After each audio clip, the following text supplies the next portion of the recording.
History of beekeeping. There is evidence of honey hunting and harvesting as far back as the Mesolithic, about 8000 to 6000 BC, with some of the best preserved examples to be found in Europe. In Spain's Cueva de la Arana, is that right? Cueva de la Arana translate to cave of spiders. Rock paintings depict a woman harvesting honey from bees nesting on a cliff face. The practices, like you see in the photo there, are still alive in present-day Nepal, where young men brave dangerous heights, wearing minimal protective clothing and using flimsy ladders and ropes. They winch themselves up the cliff face to collect honey home. You can see the ladder here. Only the climber's father-in-law and brother-in-law are allowed to assist. The reason being is that they are the only men who could not marry his wife and benefit in his death should he fall from the cliff. So they want to be extra careful. In these cultures, only respected men held in high regard by their community are permitted to collect honey in this fashion. Honey hunters face swarms of bees and get stung repeatedly while suspended from rope ladders. Lower hives can often be reached with wooden ladders or ropes. Hunters suit up in rudimentary protective gear and use smoke to scatter the huge honey bees from their hives to reduce the risk of confrontation. Some honey hunters claim they are finding fewer hives than in the past because bee populations are impacted by heavy pesticide use among local farmers and global warming. In Egyptian hieroglyphics, a cartouche is an oval with a line at one end at the right angles to the oval, indicating that the text enclosed is a royal name. We know beekeeping has been practiced for thousands of years in Egypt and the ancient lands around it for at least 4,000 years. The Egyptians have been making hives in the same way, out of pipes of clay or Nile mud, often stacked on top of one another. The Ephesian Artemis was a very different version of the deity than the usual goddess of the hunt. Here she was worshipped for fertility. Depictions seem to mirror this, with the deity wearing a string of eggs around her shoulders and chest. Also carved around her are depictions of bees.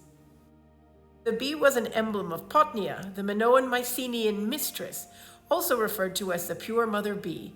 Her priestesses received the name of Melissa, bee.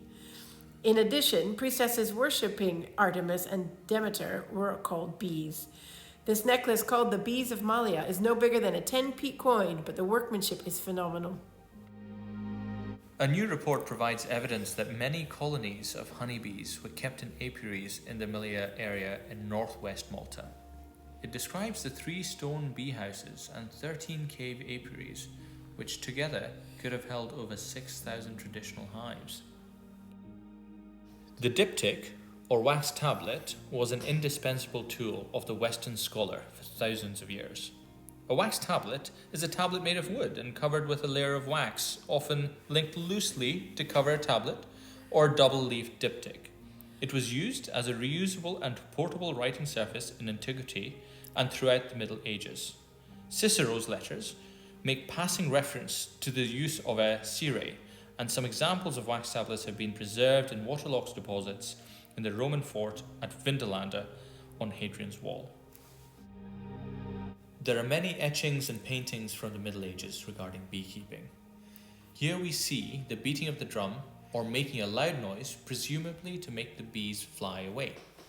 In my experience, it only makes them angry. There is little reference to the use of smoke then, but you can only imagine it could have been used.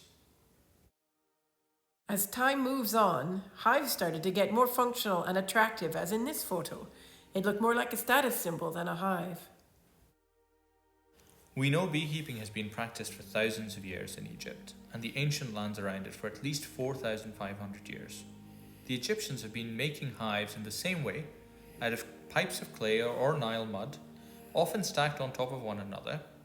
These hives were moved up and down the Nile depending on the time of year, allowing the bees to pollinate any and all flowers which were in season. Special rafts were built for moving these hives, which were stacked in pyramids. At each new location, the hives were carried to the nearby flowers and released. When the flowers died, the bees were taken a few miles further down the Nile and released again. Tradition has it that beekeepers talk to their bees, be it insane ones or sane ones. As this picture shows, beekeepers have been talking to their bees about people who've passed away. This is to remember them, but also to inform their bees about people who've gone before us. Some of the old techniques are seeing a bit of a revival. The use of skeps in terms of old traditional use of beehives, or even gums, which are just practically hollowed out pieces of wood or logs. And these are coming back into fashion with people using them, and they are useful and practical in terms of what they do. Tanzania, the use of beehives is not only for food and wax, but to protect their crops from elephants. All the hives are connected, and therefore if one gets disturbed, the other hives are alerted and the poor elephant gets several stings. We all know elephants don't forget, therefore the crops are safe, at least from elephants. Religion and beekeeping have gone hand in hand for centuries. Not only was the honey used as nourishment, but the wax made the best candles. The common people used tallow, animal fat, to light up the houses, and it was dirty and smelly. The monks didn't want this, especially when they would spend hours, weeks, and even years handwriting manuscripts. They didn't want soot from tallow candles falling on their writings. In 1851, the Reverend Lorenzo Langstroth noticed that when his bees had specific space available in which to move around, they would neither build comb into that space nor cement it closed with propolis. This measurement is called bee space. In modern beekeeping, a Langstroth hive is any vertically modular beehive that has the key features of vertically hung frames which can be moved with ease. The key innovation responsible for the hive's design was the discovery of bee space, a space where bees would not build comb, nor would they close it with propolis. The flow hive is a beehive designed to allow honey to be extracted simply by turning a lever.